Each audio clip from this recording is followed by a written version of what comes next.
happening here? Joseph had left, not by his choice.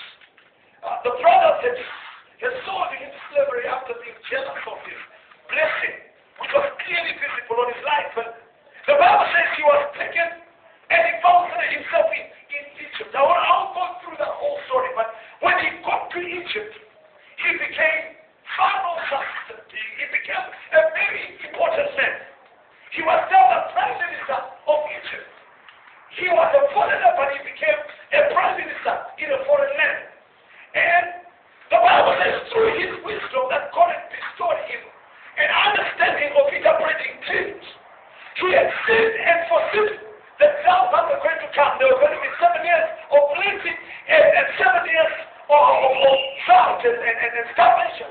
So he had looked at that wisely and he had deposited reserves that would cover them and other nations in the years of plenty. And the Bible tells us that one day, because of hunger, Jacob, after he had forgotten about Joseph, he had given up on Joseph. He sent his son, he told them, Reuben, get your brothers, I want you to go to Egypt because we hear that we can buy some food there. So Jacob sent forth his son. So all his sons left and they went to Egypt. They did not realize that the person who they were going to meet was their brother who they had destroyed or wanted to kill. So when they went there, Joseph recognized them. They did not recognize Joseph. So Joseph decided to keep it a secret. He said to them, I'll give you whatever you want. He gave them food, gave them back their money, but he did something. The Bible says he also took his gold cup, which he used to drink in, and he went and he hid it in the bag of the youngest boy. There was a reason why he chose the young boy, because he realized that this boy was born after I had left. This must be the one who my father replaced me with. So what had happened is that when Jacob had Benjamin, Joseph was already gone. And so he brought his love on Benjamin. That is why the Bible says, Benjamin, you know what Benjamin means? The son of my right hand. You know what? This is my blessed one. This is the one I have given my birthright to. So what he had done is he had transferred the blessing of Joseph onto his youngest son. So Joseph recognized that and he said, I will keep this boy. So he told them, please look at that. There's somebody stolen my cup here. So the cops in Egypt started searching. And Joseph knew what he had done. And they put up the cup out of Benjamin's character. They said, no, I will only release this little boy if you bring his father here.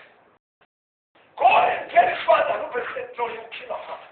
If you do that, it's going to die. No. Joseph says, I know.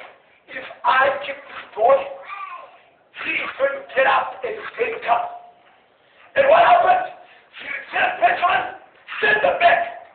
They then came. I want you to understand this, but I'm not preaching, I'm just trying to show you so that you understand where we're going. They came to Egypt with their father. And the father fulfilled what was said. If you remember, Joseph said before they sold him, he kept his brothers and he said, I have been a dream. I was screaming and I saw my father and mother, they were bowing down before me. I saw the moon and the star bowing before me. It had to be fulfilled. But what happened with the fulfillment there was something that I want you to catch before we go into our word about the switch. What happened was that when Jacob came before Joseph, he bowed down to his son. Now, when an elder does that, or when a father does that to his son, there is something that happens spiritually. And I want you to follow me carefully. When he bowed down, he did not know who Joseph was.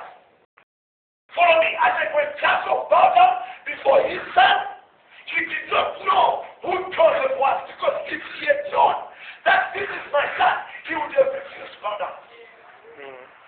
But Joseph knew. And he still allowed his father to bow down. So his father came and bowed down. And when that happened, Joseph took Jacob